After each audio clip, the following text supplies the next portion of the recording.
El personaje en un inicio me llamó poco. Es decir, me pareció un poco que dentro del armario de villanos de Batman me habían dado uno un poquito menos conocido. Pero pensé, bueno, todo esto va a depender de la calidad del guión.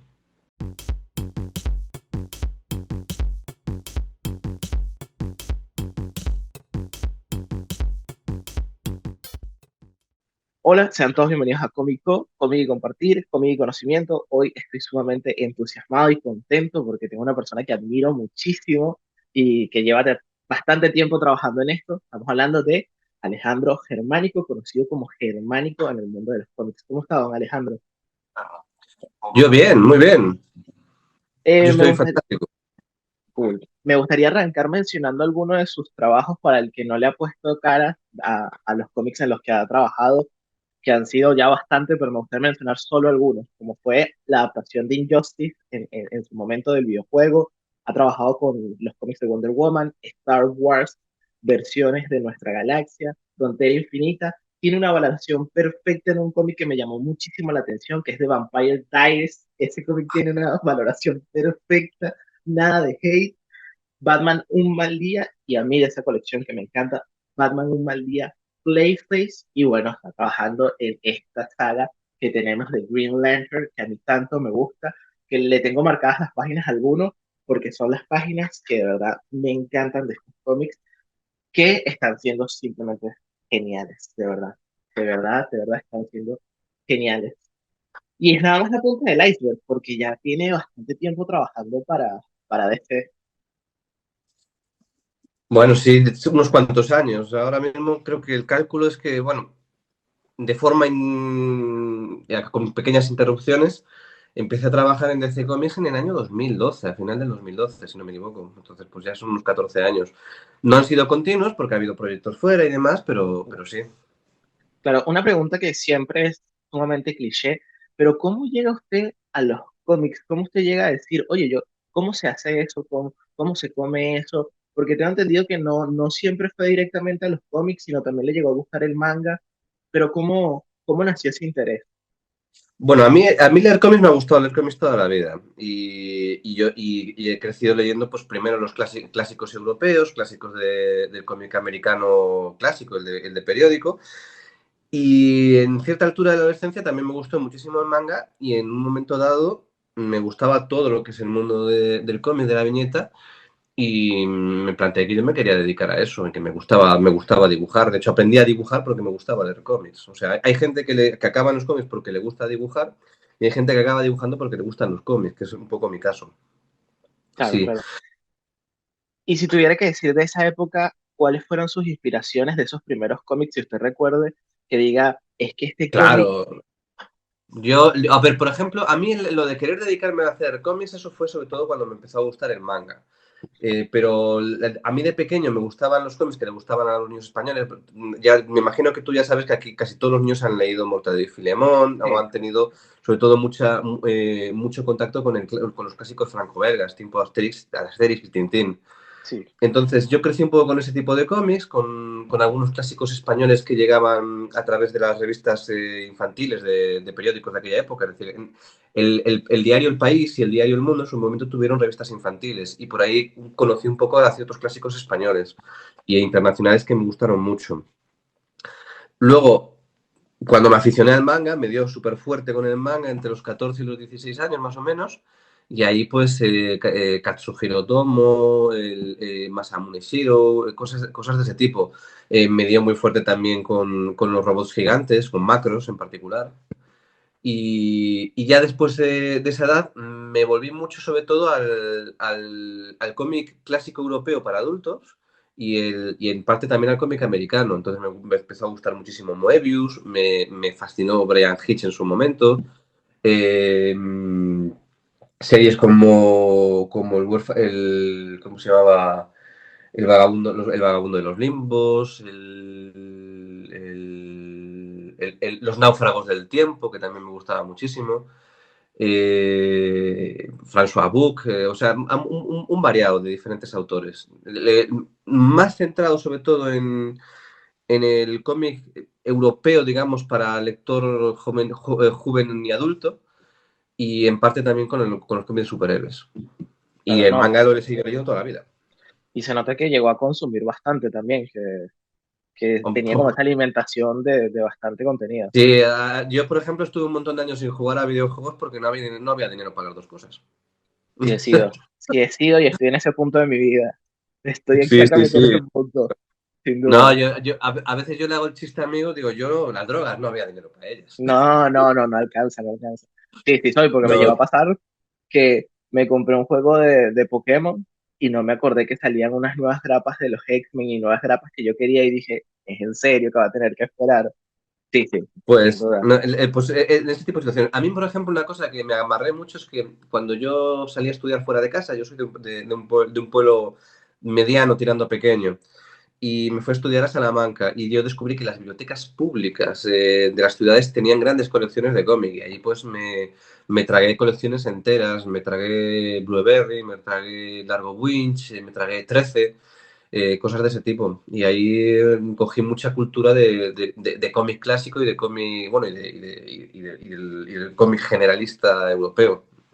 Sí, a mí también me llegó a pasar, yo vengo de Venezuela, tengo apenas 2, 3 años en España y cuando estaba en este momento de llegar a hacer papeles, buscar trabajo, me enteré que habían bibliotecas públicas que tenían bibliotecas de cómics, entonces a veces pasaba todo el día repartiendo currículum y después por la tarde, esperando a que me llamaran de algún trabajo, me metía a una biblioteca a leer cómics que me parecía maravilloso, porque ya yo veía las tiendas y ya quería empezar a comprar, pero bueno, tenía esta otra opción que era también bastante cool.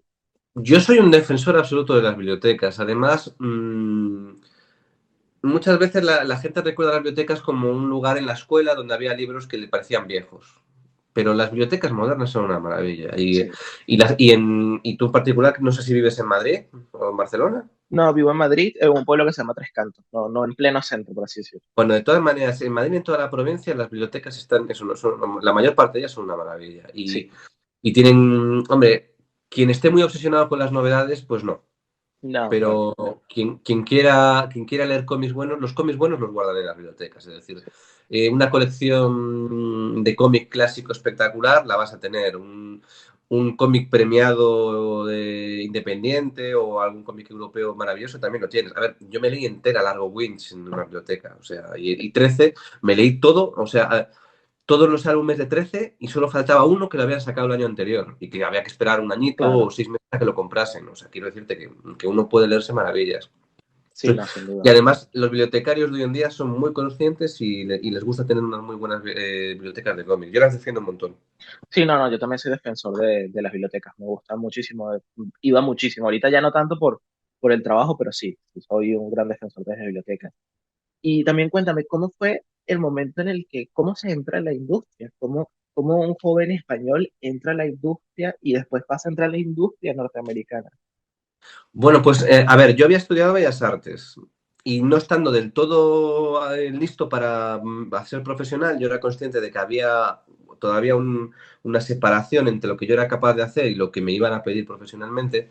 Me fui a Barcelona a una escuela bastante prestigiosa en el mundo del cómic, que es la escuela Joso. Yo creo que es muy conocida en el mundillo. Y que tiene allí, y que ya de aquella tenía un plantel de profesores muy bueno y hoy parece ser que hoy en día lo tiene incluso mejor. Entonces, nada más me vieron llegar allí, yo les expliqué mi situación, oye, no quiero hacer un curso entero, yo he hecho ya en Bellas Artes, vieron mi trabajo y me hicieron un poco un variado de asignaturas con el cual completar mi formación. Y al mismo tiempo en las asignaturas, porque para ellos es un objetivo y lo buscan y ayudar a los alumnos, nos buscaron bien a través de agente, bien a través de presentación con editores, que fuésemos entrando en el mundillo.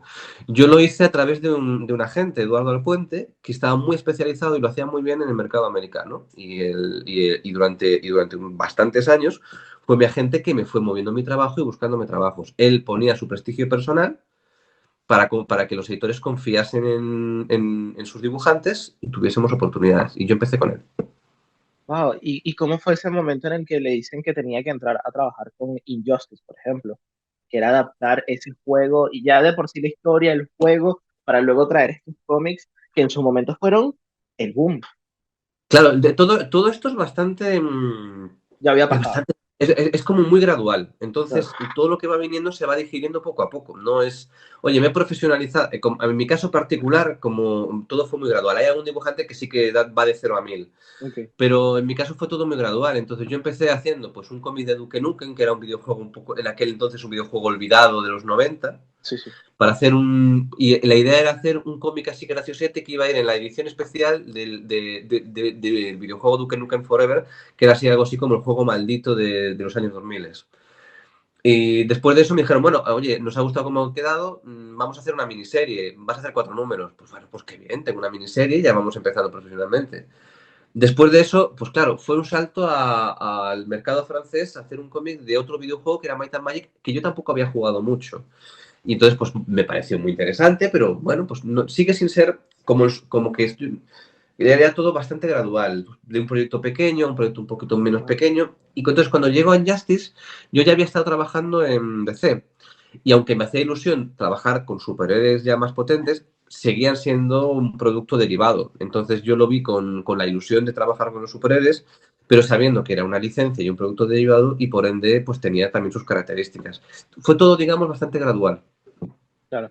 ¿Y tienes alguna anécdota cuando trabajaste en ese cómic de Injustice, no sé, alguna anécdota de cómo fue enfrentarte a ese proyecto? Porque tuviste que adaptar estos personajes que ya tenían esta forma de ser, pero aún así ahora era trasladarlos a una manera un poco tuya, o vivir el boom de ese juego y también de esos cómics, porque, a ver, yo considero que hoy por hoy, te guste un poco o no los cómics, esta etapa de Injustice la conocemos.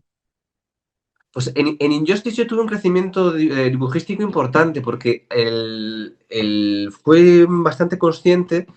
Es una serie que me hizo ser muy consciente de cuáles eran mis limitaciones en mi proceso en aquel entonces. Y además de qué dificultades tenía yo para hacer los cómics como requería la editorial.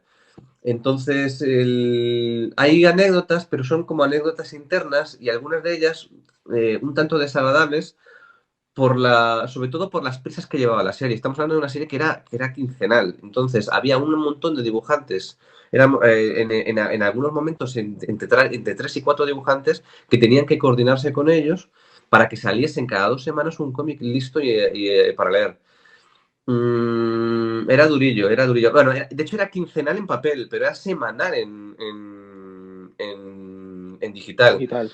Y era durillo. Entonces, pues situaciones de que has dibujado un personaje y hay que cambiarlo porque otro dibujante le dieron una instrucción diferente a la tuya y se olvidaron a darte a ti la instrucción que te habían dado, o corregir una cosa que... Había muchos detalles de este tipo y la verdad es que la gente que hemos trabajado en Justice normalmente lo recordamos como un proyecto, un trabajo bonito pero que fue duro, que Claro. tenía muchas limitaciones y complicaciones. Otra de las complicaciones que tenía es que Injustice estaba pensado para leerse en tableta. Entonces se leía en tableta en horizontal y cada 2 pantallas se sumaban verticalmente para hacer una página de cómic. Entonces, eso a nivel compositivo es una complicación horrible. Porque si yo te hago un ejemplo. Tú imaginas que tienes una página que hay que dividir en 2 pantallas y dice, tenemos 5 viñetas y la tercera viñeta es la viñeta más importante. Entonces, la tercera viñeta tú dirías, vamos a hacerla grande en el medio de la página. Pero si la página está dividida en 2 partes, tú tienes que elegir la mitad de arriba o la mitad de abajo. Y al ser la tercera viñeta, irá acompañada de otras 2 viñetas, vaya con quien vaya. Mientras en otro lado habrá 2 viñetas que tendrán mucho espacio que no necesitan. Claro. Entonces, en ese tipo de situaciones, era muy difícil hacer que la composición funcionase. Y de hecho, pues gran parte del aprendizaje de cómo componer y de cómo solucionar páginas de esa serie fue el solucionar situaciones donde realmente tienes muy difícil para hacerle estas cosas lucir. Claro, Y sí, aún así creo que no salió nada mal. no, a ver, sí, son cómics que realmente se disfrutan, pero que a lo mejor la gente no conoce esta complejidad que usted me está explicando ahorita, que yo genuinamente no me lo había puesto a pensar así, si tú no me lo cuentas realmente.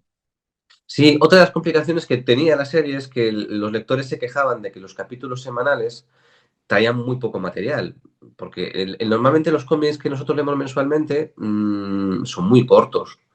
pues si eso lo divides a la mitad, se queda en nada. Entonces, como los lectores se quejaron de que había poca historia, parece ser que se aumentó la cantidad de lo que había que contar. Y entonces, al aumentar la cantidad de lo que había que contar, se aumentó la cantidad de trabajo que había que hacer por cada página en una serie que ya era muy rápida. Y entonces hubo varias temporadas que fueron Me como subir imagino. montañas. Sí, sí, Yo lo recuerdo como el proyecto que más trabajo me ha dado. claro.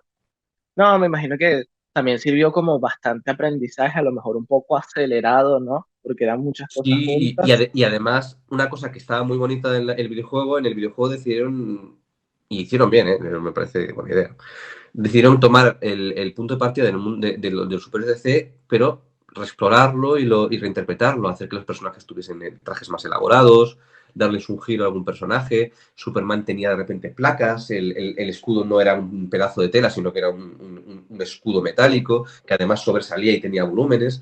Claro, esos son todo detalles y había que dibujarlo. Claro.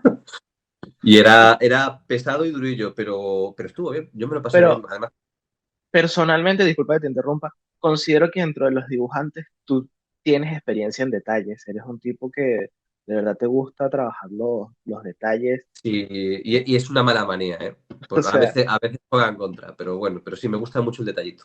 las líneas finas de verdad que te caracterizan, ciertos detalles que hoy por hoy tú puedes ver una portada o un dibujo hecho por ti y tú sabes que lo hiciste, ¿sabes? Tienes esa característica de que alguien ve un dibujo tuyo o una portada y dices, debe estar ahí, Germánico debe estar ahí.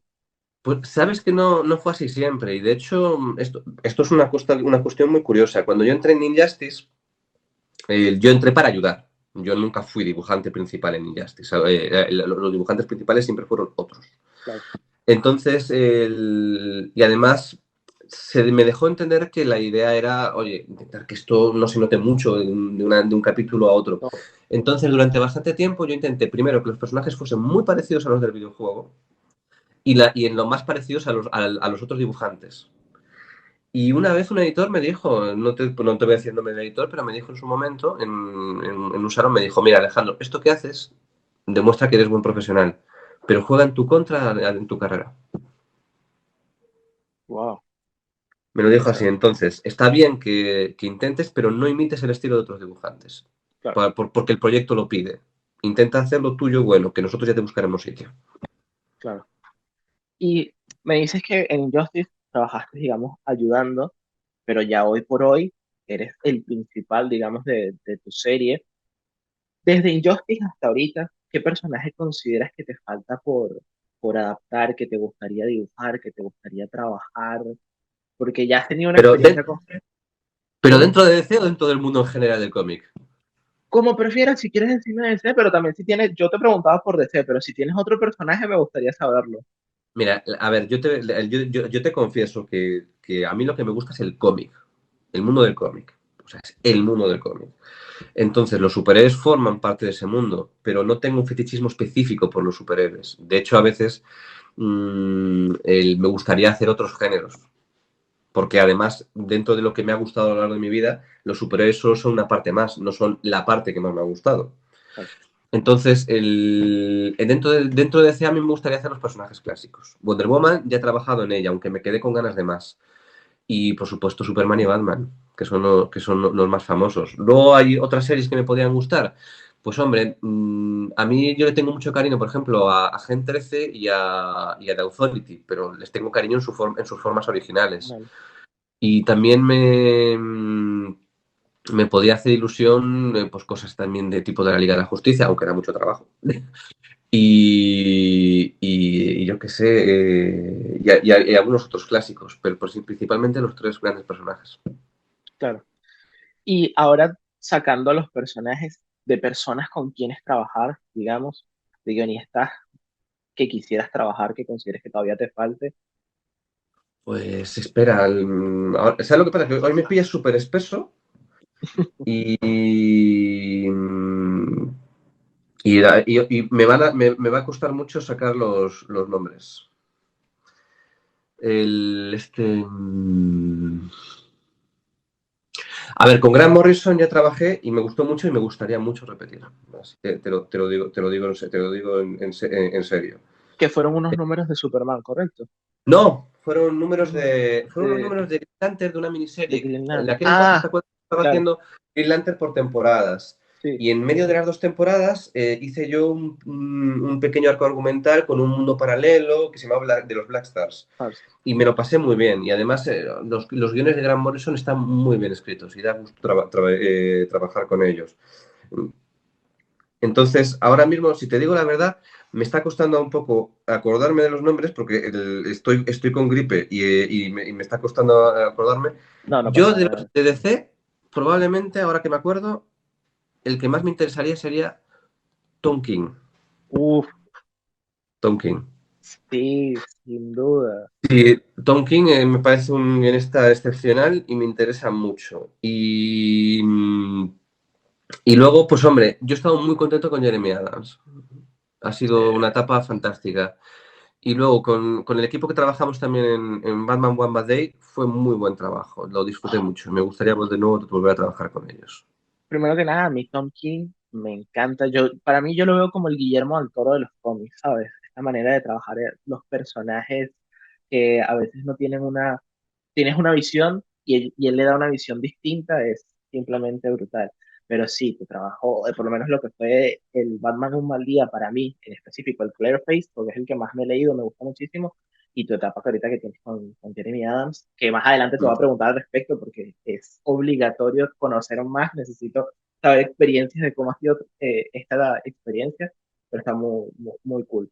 Me gustaría hacerte una pregunta un poco más técnica, que es ¿cómo cómo tú trabajas las páginas?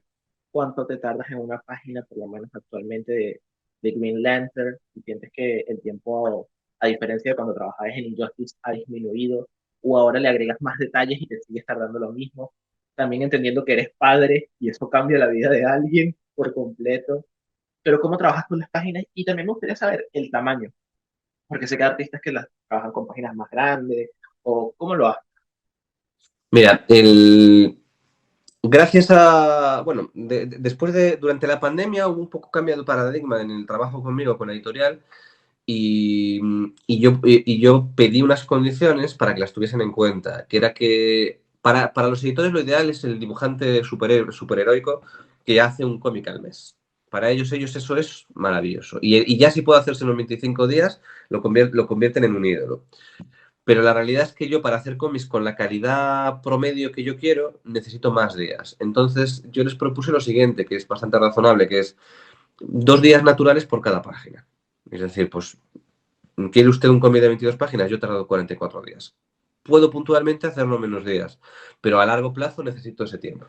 Porque es el tiempo que me permite tener un fin de semana normal, es decir, que el domingo descanse, y que si me pongo enfermo pueda reabsorber esa enfermedad que me tenga 4 o 5 días en cama, reabsorberla sin que lleguemos tarde a la fecha de entrega.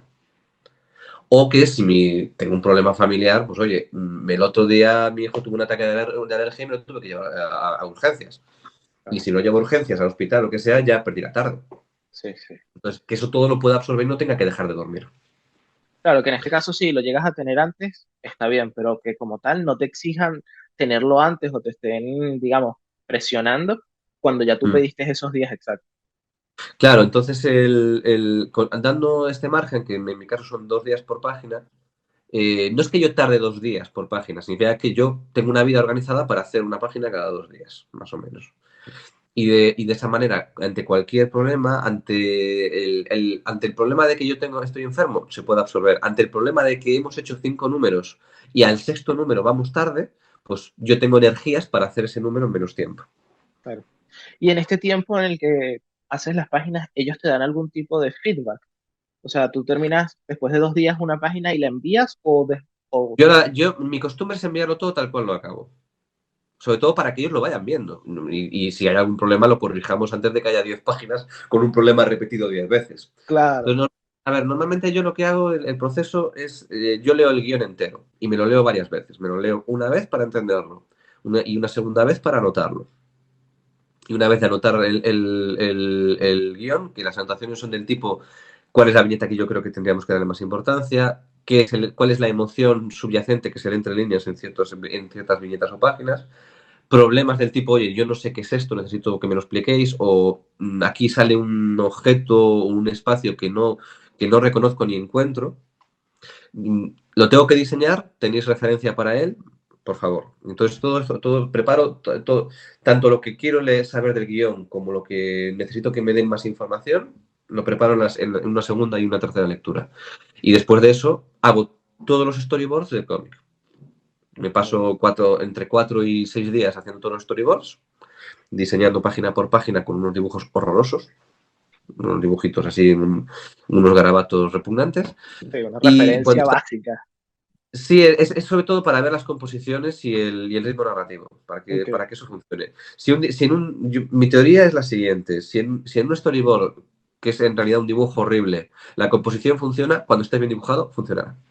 claro, Entonces, los hago todos porque quiero ver el cómic en todo su contexto, para que esté equilibrado el cómic en sí, es decir, pues que no repita demasiado las mismas soluciones, que haya variedad de composición, o que si no hay variedad, que haya una estructura, una superestructura que se ve.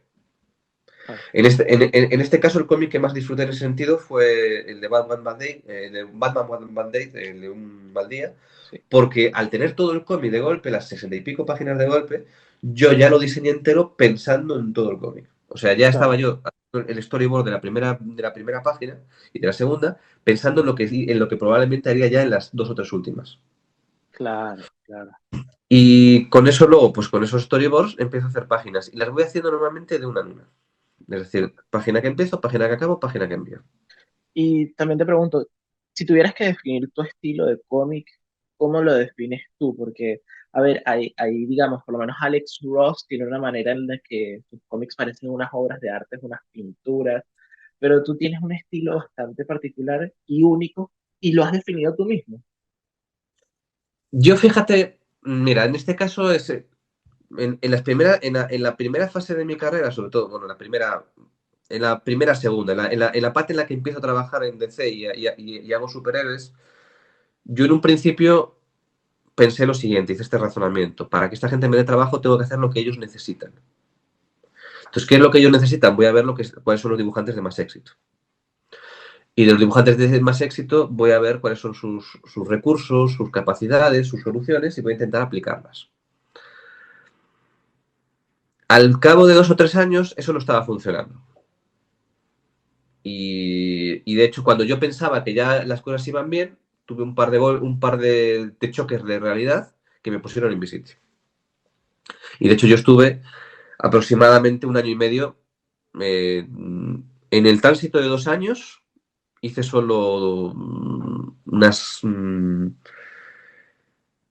60, 50 páginas para DC en 2 años. Y yo Wow, estuve trabajando en otras cosas fuera de DC. Porque además DC me daba trabajo, pero discontinuo. O sea, cuando me necesitaban me llamaban. Cuando no había problemas en Injustice, nadie me llamaba. Ya está. Cuando había gente suficiente y llegaban a las fechas, yo me quedaba fuera. Y es normal porque tenían dibujantes mejores. Entonces, en cierto momento yo hice mis cuentas y dije, vamos a ver. Estoy copiando a autores que son mejores que yo, intentando seguir sus pasos. Pero la realidad es que estos no son necesariamente mis autores preferidos. Entonces hice un listado de cuáles eran mis cómics preferidos, pero de todo. De todo. No los cómics que creo que están mejor dibujados, no, mis cómics preferidos. Que ahí ok, hay una diferencia. Y el resultado es que estaba imitando a dibujantes en el que la mayor parte de ellos no tenían ningún cómic mis 20 o 30 preferidos.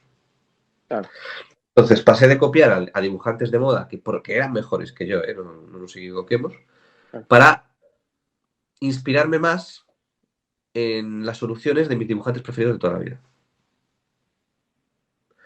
Entonces, ahí el estilo cambia, empieza a cambiar, porque te da un ejemplo tonto. Tú, por ejemplo, cuando ves sobre todo dibujantes de superhéroes, de los que ha habido durante los años 90 y 2000, pues ves una insistencia mucho pues, en tramas cruzadas, en sombras que se abren en líneas puntiagudas, O sea, hay muchos recursos que hay gente que los hace maravillosamente. Y yo dije, vale, yo estoy haciendo estos recursos porque he supuesto que forman parte del proceso de superhéroe, pero yo creo que se puedan hacer superhéroes sin tener que utilizar siempre estos recursos. Voy a intentar ir poquito a poco, ir desplazando unos recursos para meter otros que creo que son más honestos con lo que yo creo que es un buen cómic. Y a partir de ahí el estilo empezó a cambiar y las cosas empezaron a ir mejor. Sí, claro, es que ya ahí digamos que nació tu estilo, tu propia forma de ser, tu propio, cómo Mm. tus páginas hablan sin tener que decir nada, ya uno los reconoce. Luego, además también, cuando yo empecé a trabajar en DC había limitaciones técnicas. Es decir, ellos tenían un proceso de trabajo en el que necesitan, yo quiero que me mandes una página en blanco y negro puro para que el colorista la colore y tal. Entonces, no puedes meter grises, Bueno, no puedes meter ciertos efectos. Y sin embargo, cuando llego en la última etapa, ya digo, oye, ¿puedo hacer esto? He visto que tal autor ha hecho esto, ¿puedo hacerlo yo también? Y ya me fueron dando un poco más de margen. Entonces yo me encuentro más cómodo metiendo grises yo y que el colorista trabaje con ellos y los integre, a hacer unas tramas muy complejas que a veces el dibujo, en mi estilo, se embarra todo el dibujo y que no van a aportar gran cosa y que simplemente van a aplastar el dibujo, el trabajo al colorista. Pero en mi caso particular, ¿eh? claro. Hola, antes de continuar quería pedirte que le des like y comentes este video a ver si te está gustando esta entrevista. A mí, genuinamente, me encantó poderlo hacer y algo que disfruté mucho fue, una cosa es estarla haciendo y otra cosa es que una vez que estuvo editada, me la pude disfrutar, aunque fui yo el que estaba entrevistando. Quería comentarte dos cosas. Uno, Alejandro Germánico. Él tuvo la educación de al final de la entrevista explicarme cómo se pronunciaba, que es germánico, ¿vale? Mi dislexia, y me hizo creer que era de otra manera. Es Alejandro Germánico. Y otra cuestión. Al principio menciono que formó parte de Star Wars. Quiero aclarar que no es como tal un cómic, fue un evento en el que él participó donde pintó o hizo, digamos, y formó parte de este evento que a mí me pareció muy cool mencionarlo por los nombres que estaban involucrados, pero como tal, para que no lo vayan a buscar, no es un cómic. De todas maneras, con todo esto, muy agradecido con Germánico. Espero que estés disfrutando la entrevista. Comenten si llegaron a esta parte, qué tal les ha parecido, porque yo considero que todavía queda lo mejor. Por mi parte, continuemos. Me gustaría saber acerca de tu trabajo de Batman Un Mal Día, o cómo te llegó esa oferta de esa saga, cómo fue trabajar, cómo fue tu experiencia, porque genuinamente de esta saga no sé por qué, a mí me llamó mucho la atención la parte de Clairfake, porque me parece que era un personaje que no se había experimentado tanto, no habían tenido como darle esa oportunidad a ese personaje y cómo fue para ti la experiencia de trabajar en esos cómics. Yo estaba trabajando en Batman, no, en Flashpoint Beyond. Y se me ofrecieron el proyecto este. No había nada para después. Y a mí me sonó muy bien por el tema de ser un cómic cerrado en sí mismo, o sea, ser una historia cerrada de 60 y pico páginas. Me pareció que podía ser interesante. El personaje en un inicio me llamó poco, es decir, me pareció un poco que dentro del armario de villanos de Batman me habían dado uno un poquito menos conocido. Pero pensé, bueno, todo esto va a depender de la calidad del guión. Y yo acepté. Entonces ya me mandaron en su momento el guión y yo vi un guión bien escrito. El guión estaba bien escrito. O sea, Colin Kelly y Jackson Lansing hicieron un muy buen trabajo. El guión está muy bien escrito, está hecho con amor, está hecho con pasión y además ponen cosas de ellos personales en la obra y eso se notaba, estaba muy bien escrito. Entonces, me lo mandaron cuando yo estaba acabando todavía Flash por Millón y eso me permitió leérmelo varias veces y dejarlo fermentar en la cabeza. Y cuando me puse con él, pues tomé una serie de decisiones creativas, como que es mantener una estructura de composición en todas las páginas. O sea, el cómic tiene una cosa que viene muy bien a veces en los cómics, es un riesgo también, es mantener una estructura de composición en todas las páginas que permite que la lectura tenga un ritmo constante y que la variedad de las composiciones no distraigan tanto al lector. Es O sea, los lectores somos todos diferentes, pero por ejemplo, para un lector de cómic más alternativo o de cómic europeo, a veces el cómic de superhéroes es lioso y pesado de leer porque las composiciones son caóticas y varían demasiado de una página a otra. A mí eso no me molesta, pero pensé que para este proyecto en particular le iba a dar sobriedad, una sobriedad que a la historia iba a venir muy bien, darle una estructura de composición a toda la obra. Hay algunas páginas que se saltan esta composición constante, pero que están elegidas a posta. Y ya con eso, pues el trabajar en la obra. Además, el, pedí y me lo aprobaron el trabajar sin márgenes. Es decir, en márgenes me refiero márgenes en las viñetas. Los márgenes en las viñetas, en vez de una línea negra, se van al blanco directo. Con lo que podíamos aligerar un poco el peso del dibujo y que los diferentes ambientes lumínicos de la ciudad y de las escenas tuviesen un efecto mayor. Y que además, cuando llegase el momento en el que yo hiciese un dibujo muy cargado y muy pesado, no fuese tan pesado. Claro, se permitía un poco más de espacio, digamos, un poco más de poder liberar. Sí, porque, a ver, un defecto que tienen los cómics míos es que como tiendo a meter texturas y detalles en exceso, si hay muchas viñetas, al final la página es demasiado pesada, es un poco pesada de leer. Y al final hay viñetas que tienes que descargar y se quedan un poco simples y viñetas que están sobrecargadas. Al quitar los bordes de la viñeta, de repente el cómic tiene un poquito, es una cosa muy sutil, pero tiene un poquito menos de peso, la luz se ve mejor y para este tipo de proyectos se va bien. Claro. Y de hecho lo he seguido utilizando este proceso. Y el cómic luego, pues hombre, el guión estaba muy bien escrito, vi que el enfoque era un enfoque basado en el terror y en la angustia personal del personaje, y a partir de ahí empezamos a dar vueltas, o sea, a buscar qué es lo que produce eh, desasosiego, Ok. porque más que terror puro, lo que yo buscaba era el desasosiego, la incomodidad, y trabajando con ello. Yo no sé hasta qué punto es exitoso, pero fue lo que busqué. Y te quería preguntar, no sé si sabes que se viene una adaptación del personaje del Clearface, que mucha gente está bastante interesada. Yo tuve la oportunidad de ir a una firma de cómics hace no mucho y hablamos del personaje y todos quedamos de acuerdo, lo cual se me hizo maravilloso, que solo había dos adaptaciones del personaje que se pudieran usar. No digo para adaptarlo a la película, sino como inspiración. Y entre esas estaba dos capítulos que tiene el personaje en la serie de los 90 de Batman, esta serie que era toda oscura, y la adaptación que hiciste tú. Porque nunca se habían tomado el trabajo de darnos o presentarnos a este personaje como lo hicieron ustedes en esta historia. No sé si sabías que se viene esta adaptación de personajes, si te llamaría la atención ver un proyecto como el que viene, que ya tú lo trabajaste. No, yo estoy muy interesado en la película, sí, estoy muy interesado a ver qué tal, a ver qué hacen. Qué cool de verdad.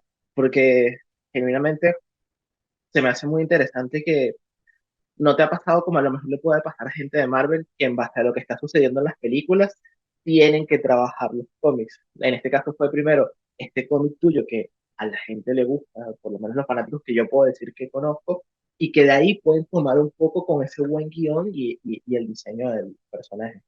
Pues mira, yo tengo esperanzas de que cojan algunas cosillas, porque el nuevo enfoque del universo DC, con James Gunn y demás, es no tanto pensar en el cómic como un punto de partida al que no hay que hacer mucho caso, sino como una cosa que se respeta y se quiere. Entonces, a ver, yo creo que las películas tienen que ser independientes de los cómics, en ese sentido. Lo que hay que hacer es una buena película, no una buena adaptación. Pero me haría ilusión que haya cosas, que haya detalles, que digan, oye, les pareció bonito lo que hicimos y entró de una manera u otra. Claro, a mí me parecería muy bonito o me parecería cool, no sé cómo hacerlo, que por lo menos tú tuvieras la oportunidad de ver la película y pudieras decir, ah, pero es que ese sutil detalle es un sutil detalle que nosotros tuvimos en el cómic con el personaje. Se nota que sí, sabes, que sí se metieron en las historias del personaje para lograr adaptarlo. Y además que con este toque que tiene oscuro en esta historia que vamos a tener de DC, yo de verdad espero que puedan tomar como partida el cómic que trabajaste tú. Pues ya se verá. Sí. Mira, y te quería preguntar, ¿cómo fue ese momento en el que pasaste de trabajar cómics un poco más oscuros como la Justice League Dark para ahora trabajar en cómics que son mucho más claros, como lo es Green Lantern? Esto como dándole punto de partida a que comencemos a hablar de Green Lantern. Yo, mira, a mí yo creo que una de las partes más bonitas de trabajar en cómics no es hacer lo que a ti te sale bien, sino coger un proyecto e intentar llevarlo a donde mejor lo puedes llevar. Ok, Y entonces, cuando empiezo Green Lantern, yo estaba un poco desubicado porque digo, no sé si mi estilo es el idóneo. Entonces le di unas vueltas a cómo enfocar el proyecto y el primer enfoque es que había que quitar oscuridad y exceso de textura. Es decir, y coincidió que en aquella época mi hijo ya estaba empezando a leer un poquito y a leer bien, y estábamos echando un ojo a los Tintines. wow, Y, y el Tintín todo funciona como un reloj.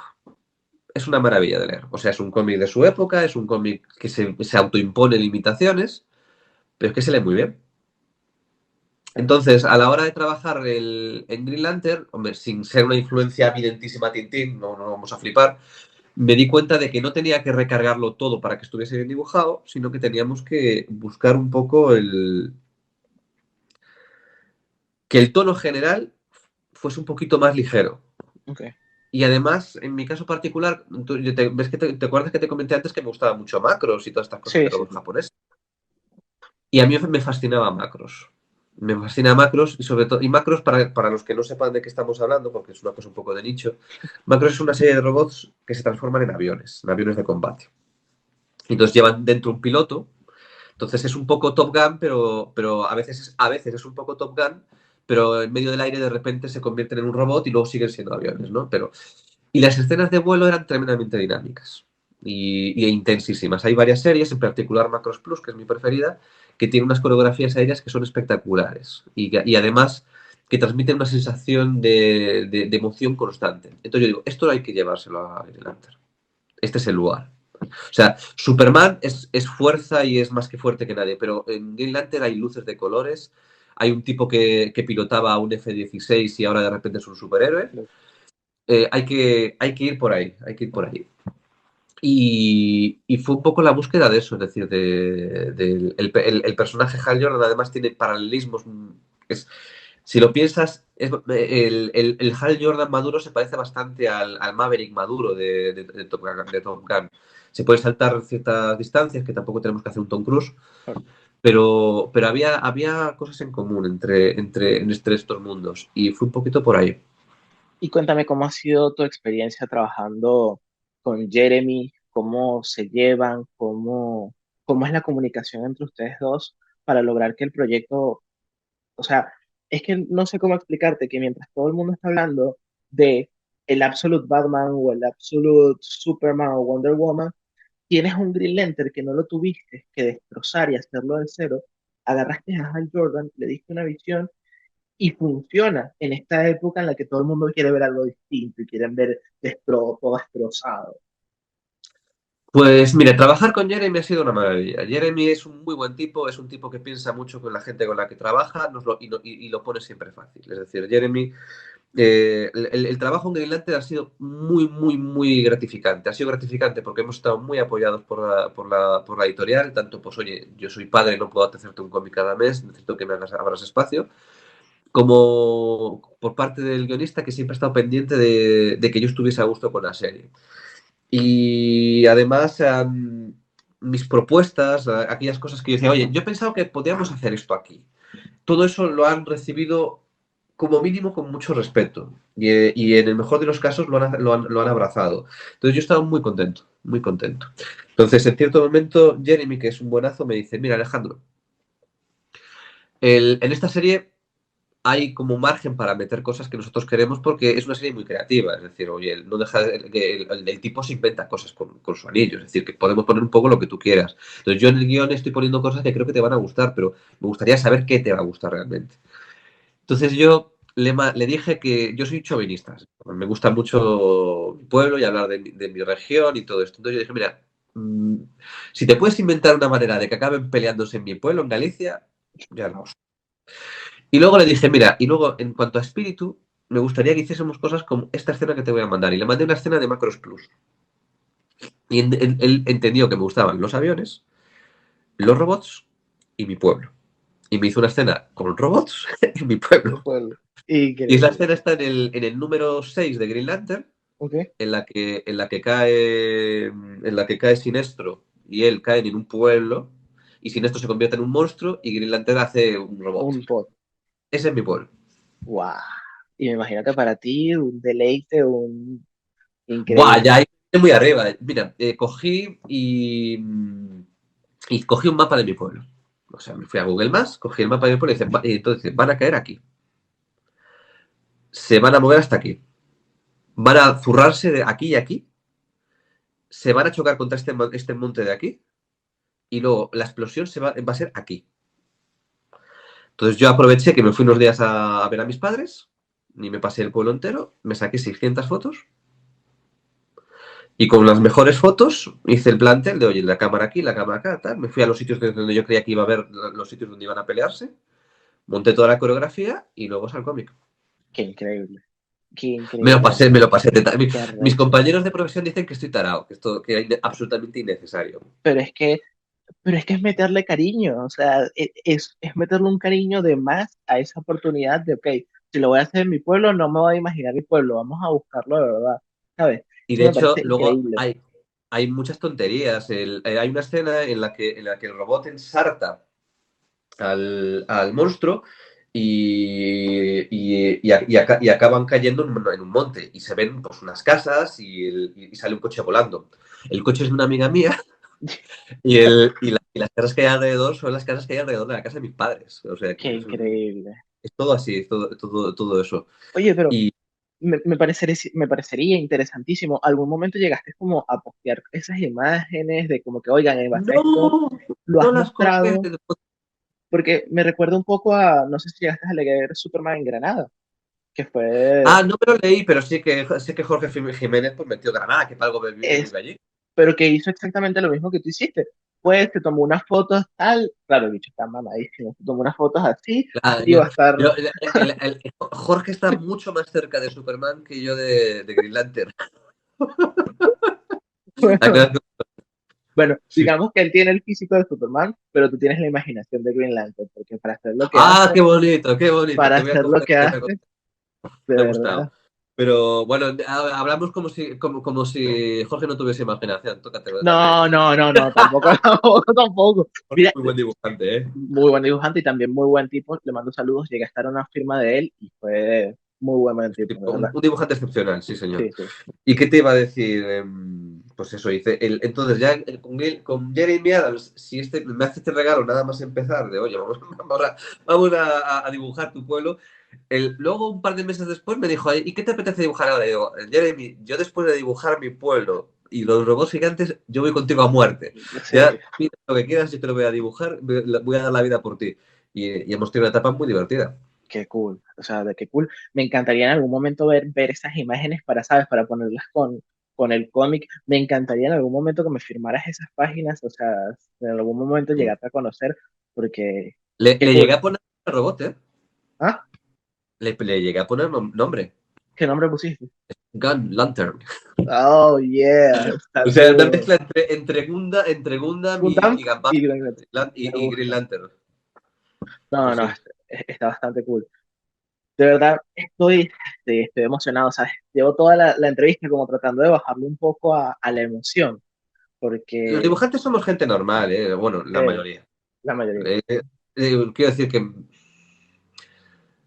a ver, para mí es gozoso, es una alegría y realmente me llena. Me parece mucho que la gente disfrute con los tebeos que dibujamos. Y realmente el objetivo que yo tengo al dibujar un cómic es que la gente sienta lo que yo he sentido leyendo los cómics que más me han gustado en mi vida. Ese es el objetivo. Entonces, para mí eso me llena un montón. Pero a la postre, somos gente normal. Sí, no, no, no. A ver, habrán unos que tendrán su ego, pero genuinamente una de las cosas que me ponía nervioso al hablar contigo es que fueras a estar muy serio y muy, ¿sabes? Yo soy el que dibuja Green Lantern y estaba un poco intimidado, debo admitir. Bueno, O sea, no, a, mira, a ver. ¿Sabes lo que pasa? Que una forma de verlo es que siempre hay gente por encima tuyo. Es decir, mira, mm, para los aficionados muchas veces llegar a un personaje famoso parece como la plenitud. Pero para mí en realidad el hacer un cómic inolvidable es más importante. Y hay autores que venden menos o que tienen un prestigio en mercados más limitados, pero que hacen unos cómics increíbles. Entonces, que yo haga un cómic de tú, pues de Green Lantern, que vende no sé cuántas mil copias a nivel mundial, que vende el cuádruple que un autor que yo admiro. Al autor que yo admiro lo admiro más, lo admiro y lo considero superior, venda lo que venda. Claro, Entonces, en ese sentido, pues oye, no hay que creer que nuestra pequeña parcela nos da derecho para mirar con desprecio hacia abajo. claro. No, de verdad. Y te quería también preguntar, en esta época en la que se están reimaginando estas versiones de personajes de DC, ya hemos hablado de lo que es Absolute, ¿hay algo en ti que se nota que eres un tipo que tienes respeto hacia los clásicos? O sea, tú miras tu Mm. Hal Jordan y se nota que tú le estás rindiendo, digamos, de cierta manera, un homenaje a aquel Green Lantern de cuando a lo mejor eras joven o aquel Green Lantern que todos recordamos clásicos, pero a tu estilo. ¿Cómo Mm. has logrado mantener esa línea entre un Green Lantern clásico, pero que ya tiene tu identidad de dibujo, por así decirlo? Yo, mira, en todos los proyectos que yo me he metido, el producto sobre el que trabajas, a menos que lo crees tú, quiero decir, cuando ya trabajas con un producto creado, si no lo amas, hay que respetarlo como mínimo. Y además yo soy un tipo un poco ortodoxo y maniático. Entonces, la idea cuando yo entro en Greenlander es, cuando leo cómics de Greenlander y hay cosas que no me gustan, yo no creo que tenga que repetir esto. Pero todo lo que está bien, lo tengo que respetar. Y para mí es más importante que mi trabajo, siendo lo mejor posible, se integre con respeto dentro de lo que ha sido el personaje, que simplemente demostrar unas capacidades mías por encima del personaje. Es decir, yo como dibujante no estoy por encima del personaje. Es un Claro, poco, es un poco el resumen. Entonces, eh, el enfoque suele ser es, con lo que yo sé hacer, ¿cómo puedo hacer este personaje? Es un poco eso. claro. Y ahorita con esta serie de Green Lantern, ¿qué regla o qué reglas consideras tú que no rompes, que te definiste unas reglas como que, ok, desde que estoy trabajando con este personaje, no rompo esta regla a lo mejor visual o esta regla con el personaje, que sea una regla que tú tengas con tu historia de Green Lantern? La primera regla, y la aplico en todos los proyectos, es que el personaje tiene que ser siempre el personaje. Esa es la primera regla. El personaje siempre es el personaje. Es decir, todos los dibujantes buenos que han dibujado Superman, por ejemplo, le estoy dando un ejemplo, Superman. Tú ves a Superman y siempre es Superman. No es un tipo disfrazado de Superman. No es el Superman de tal dibujante. Es Superman. Entonces, el objetivo cuando yo dibujo un Green Lantern es que sea Green Lantern. Hay un margen de maniobra, lo puedo adaptar un poco al momento, lo puedo tal, pero tiene que ser Green Lantern. No tiene que ser Green Lantern, tiene que ser Green Green Lantern. Lantern. Es decir, tiene que encajar en la proporción áurea del personaje. Y entonces, a partir de ahí yo puedo proponer lo mío. Y lo mío se va a ver en cosas como pues, cómo dibujo los fondos, o cómo integro a los personajes en su entorno, o cómo compongo las páginas. Entonces, para mí la dificultad a veces el equilibrio es que el icono, el icono, es decir, la iconicidad del personaje, lo que la gente tiene asumido que es el personaje, encaje en el mundo que yo le propongo y que no se vea como algo pegado. Es decir, si yo pongo a Green Lantern caminando por la calle y hay gente caminando por la calle, la gente que está caminando por la calle tiene que ser realista y tiene que ser coherente con el estilo, pero ese Green Lantern tiene que encajar con toda la gente que está ahí alrededor sin parecer que sea una pegatina o una cuestión o un dibujo de catálogo pegado en un dibujo ajeno. Es un poco Claro, es el objetivo. claro. Sí, porque para esta entrevista estaba leyendo reseñas, sobre todo del Green Lantern, y algo que mucha gente está de acuerdo es como ustedes lograron que el personaje regresara a ser Green Lantern. Hal Jordan regresó a ser Hal Jordan. La gente se empezó a dar cuenta con la historia de ustedes que hace mucho tiempo Hal Jordan había tenido como ciertos cambios que pasaba eso que tú decías que ah, bueno, es Hal Jordan del Green Lantern, pero ustedes lo regresaron a las bases y la gente recordó como que este es el personaje, este es el Green Lantern, y creo que eso hace funcionar mucho en esta saga, en un momento en el que se están haciendo otras interpretaciones, pero la de su personaje en especial, la del Green Lantern Absolute, no está opacando a los Green Lantern clásicos porque los están regresando a hacer lo que la gente tanto quería. Es, todo eso es bastante complicado porque a la hora de hacer series, un problema que tienen las series de superhéroes es que son continuas. Entonces, tienes que hacer que el personaje se mueva sin que se mueva demasiado. Dar más o menos lo mismo, que es lo que pide el público, pero que sin que sea repetitivo. Claro, Entonces, es una cuenta dificilísima y muchas veces los productos no son buenos, el recibimiento que tienen por parte del público no depende solo de que el producto esté bien hecho, sino de que el contexto en el que está hecho. Es decir, por ejemplo, tú puedes hacer una muy buena historia de Green Lantern, pero si el personaje, ese enfoque, se ha sobreutilizado durante los últimos 10 años, se va a recibir el cómic como algo repetitivo y que no interesa. Entonces, ahí la editorial puede decidir desplazarlo y hacer que el personaje cambie un poco para que ofrezca algo nuevo. Pero eso puede producir rechazo en sus lectores clásicos. claro. Y es un equilibrio imposible. Mira, antes que yo, en los últimos años antes que yo, ha estado trabajando, por ejemplo, Lian Sharp y ha estado trabajando también, ¿cómo se llama este? Ay, el español, que además es amigo mío y se me ha olvidado el nombre, qué horror. Que trabajaba con Jordi. Bueno, pues la cuestión, todos ellos son muy buenos dibujantes y de hecho cuando yo hice el corte entre temporadas de Green Lantern de Grant Morrison, el dibujante de las dos temporadas y el Lian Sharp. Y a Lian Sharp lo estaban criticando mucho por ser extraño, por dibujar un Green Lantern que no tiene nada que ver con lo que se había hecho. Y yo, en el momento que empecé a hacer Black Star, yo pensé, mira, yo creo que si hago lo mío lo puedo hacer igual de bien o mejor que Lian Sharp. Y la realidad es que no fue así. Los cómics de Lian Sharp fueron mejores. Entendieron mucho mejor el proyecto que tenía en mente Grant Morrison y lo que se esperaba en emociones de esa historia. Entonces, el público, hay una gran parte del público que lo rechazó porque no era canónico, porque era un poco extraño, porque daba vueltas sobre conceptos que no eran los habituales de la serie y lo rechazaron.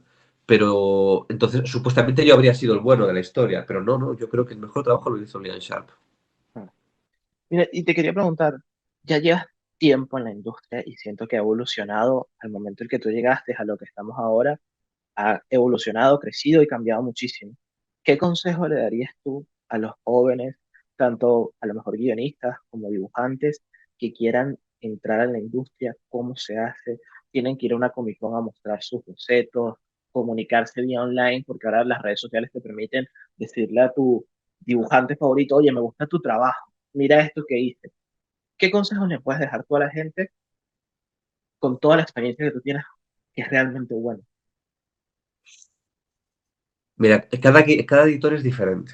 Entonces, a cada editor muchas veces van a centrarse en una cosa diferente que otros y van a tener sus preferencias. Pero en mi caso particular, yo creo que la clave es que gente que dibuja bien la hay a patadas. Es decir, yo creo que uno abre Instagram y puede tardar unos 25 o 30 segundos en encontrar a alguien que dibuja mejor que yo. Entonces, la clave en el mundo del cómic es saber contar las historias. Dibujantes buenos que hacen unos pin-ups espectaculares, unos personajes que lucen, que son alucinantes, hay bastantes. Pero la idea es que cuando acabes el cómic te haya transmitido una serie de emociones y una historia que te haya quedado clara. Y eso hay menos. Entonces, para entrar en el mundo del cómic, esa parte es la clave. Wow, de verdad.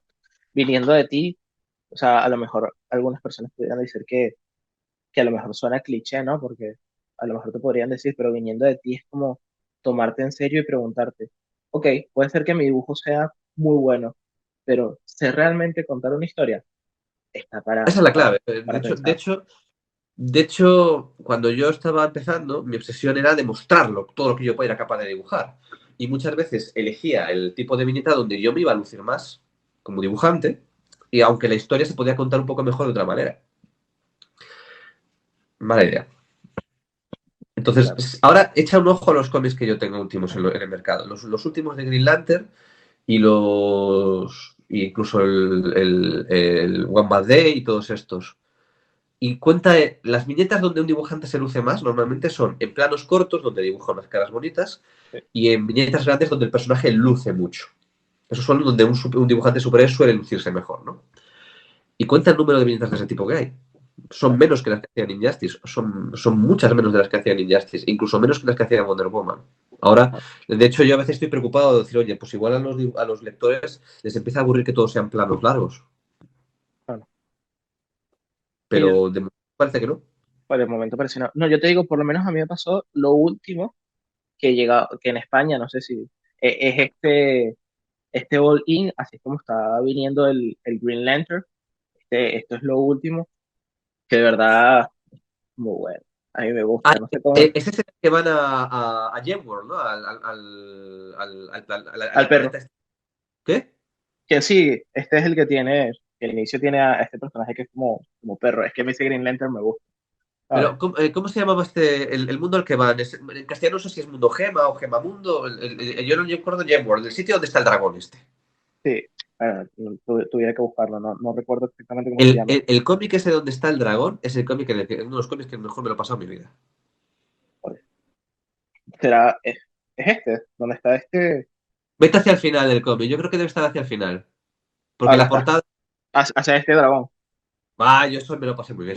Ok, Pintando montañas mira y tú. los personajes peleándose. Un F-15 que saqué ahí. Además, el Sí. F-15 lo cargué, hice un F-15 irreal, que va cargado de misiles por encima de lo admisible. No, sí, de verdad que es una joya. Pero, Yo, de verdad, me gustaría conocerte para que me pudieras por lo menos firmar este ejemplar, porque, pues, hombre, bueno, yo creo que iré a la Feria del Cómic de Madrid a firmar, o sea que acércate. sin duda, sin duda, sin duda, sin duda, sin duda. Bueno, de verdad, Alejandro, no te quiero quitar más tiempo. Me encantaría poder hablar horas y que me contaras experiencias. No te quiero quitar más tiempo. Sé que te sientes un poco mal y te agradezco que aún así me hayas aceptado la invitación, aunque sea un canal pequeño. Esto para mí significa muchísimo, en verdad, porque me regalaste la oportunidad de poderte decir que me gusta tu trabajo y de verdad, qué cool. Gracias a ti y espero que, bueno, te pega una chapa interesante. Espero que los espectadores del canal no se aburran demasiado. No, no, para nada. Tú vas a ver que no. Al contrario, a la gente le gusta. No siempre tenemos la oportunidad de poder hablar con ustedes. O sea, no todo el tiempo ustedes están haciendo entrevistas o sino muy puntual. Son gente que trabajan bastante, realmente, ¿sabes?